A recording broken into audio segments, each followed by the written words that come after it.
शुक्र है कि तुम सही सलामत वापस आ गए, लेकिन हमें गले तक नहीं लगाया।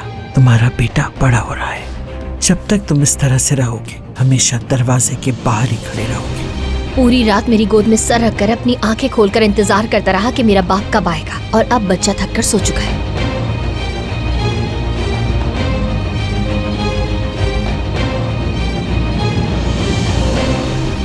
तुम्हारे हाथ में हमेशा मेरा हाथ रहेगा।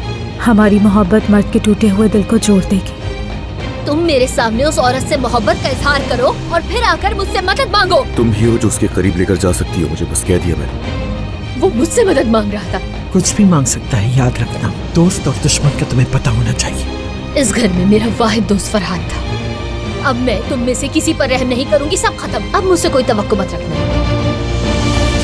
ये मोहब्बत बदुआ बन गई है।